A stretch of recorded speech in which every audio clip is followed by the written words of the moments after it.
Et si j'avais dit algo ciné? Η μητέρα κανενός. Como se fosse este. Ούτως ή άλλως. Aquilhão.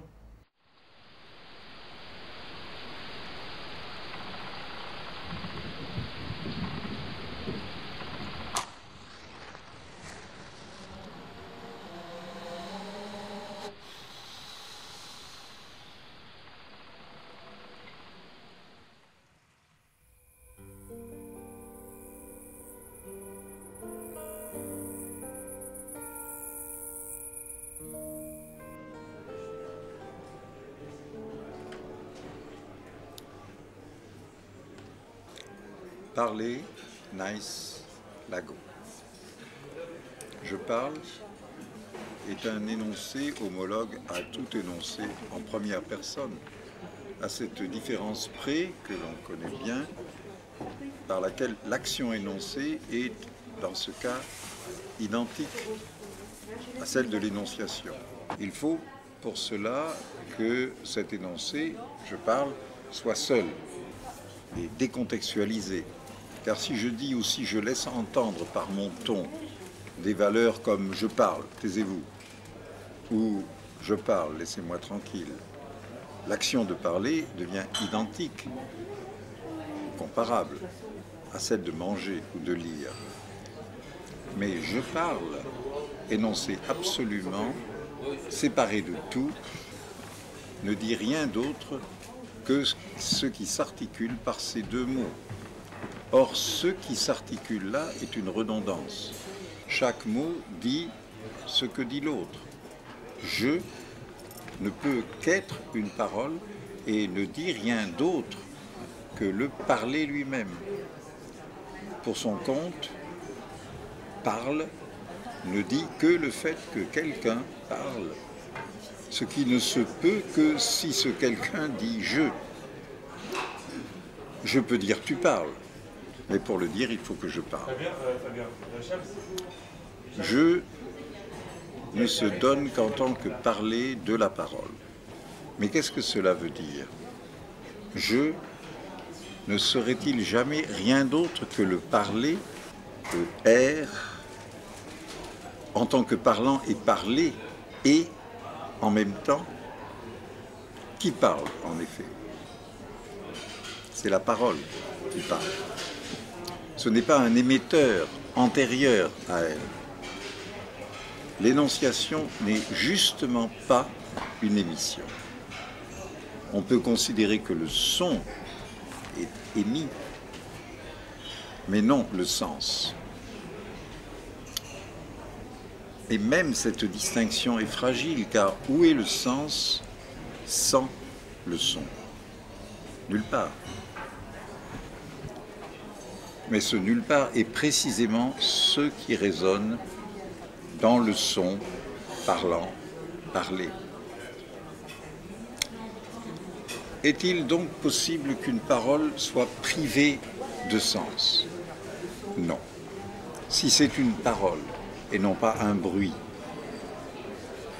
Par exemple, une parole dans une langue inconnue n'a pas de sens pour moi, mais je sais ou je sens, c'est ici pareil, qu'elle a du sens, qu'elle fait du sens dans une langue. Et si je dis « nice lago », cela a-t-il un sens? Même si personne ne vous a dit que c'est le titre d'un film, vous entendez ces sons comme des mots, donc comme du sens possible, et vous entendez cette possibilité parce que je, un sujet parlant, vous le dit, au lieu que ce soit par exemple des lettres jetées dans le désordre d'un jeu de Scrabble renversé. Puisque je parle, et que par conséquent je vous parle à quelqu'un, fût-ce à moi-même, il y a présomption de sens, ou ce qu'on appelle signifiance. Je répète « nice lago ». Je ne sais pas moi-même ce que cela veut dire. Mais le seul fait de la prononciation nice au lieu de Nice a anglicisé le premier mot. Cette prononciation, je l'ai reçue de celui qui a inventé ce couple sonore ou verbal, ce titre en fait.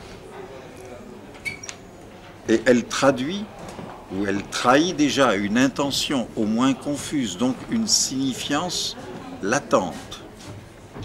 Par exemple, joli, charmant, lago. Du coup, lago résonne du côté de lagoon, lagon. Mais en même temps se laisse évoquer l'argot par la médiation d'une prosodie elle-même contaminée par l'idée même de titre de film. Qui, l'argot, n'est pas loin. L'argot est un mot italien ou espagnol. Plutôt d'espagnol ici, car Caya, l'argot, île cubaine, n'est pas très loin de l'île américaine qui, l'argot. Mais où cela nous mène-t-il? Nulle part. Dans une dérive à travers un archipel d'îlots, de paroles, d'épaves de sens flottants. Un titre de film, de livre, de musique, n'est-il pas en général un sens flottant, détaché du réseau signifiant qu'il annonce et auquel il succédera comme son emblème? Moins et plus qu'un nom, ni simple son, ni mot véritable, un titre n'est pas très différent d'un « je parle », juste un embrayeur, ou bien juste une façon de donner consistance et présence à un « je parle » qui sinon resterait dans sa redondance. Je parle, j'énonce, j'annonce quelque chose, un récit, un propos, du sens. Et si j'avais dit algo ciné, auriez-vous pensé au grec et à la douleur, ciné-douleur, ciné-souffrance, ou bien à l'arabe et à l'algorithme, ciné-calcul, ciné-opératoire? Et si j'avais parlé de Nice Olga, au sens d'Olga la Nice, la niaise ou l'ignare, selon ce vieux mot français venu du latin nescius. Mais vous voyez bien que chaque fois je vous annonce tout un programme, toute une arborescence, un buissonnement d'histoires, de thèmes, de sujets, de figures, de propos. Chaque fois, le titre embraye un régime, une allure, un faisceau d'allure ou de texture possible. Chaque fois, il dit « je parle », il ouvre un profil, un schème de parole, il excite une attente confuse, qui est moins celle du contenu à venir que du sujet parlant. Qui a dit « nice lago » ou bien « sien gloa » ? Qui ? Quelle bouche ? Quelle voix ? Quelle parole ? Justement, celle-là, la voix, la parole, qu'on vient d'entendre dans ces mots, comme ces mots eux-mêmes, même si ce ne sont pas proprement des mots.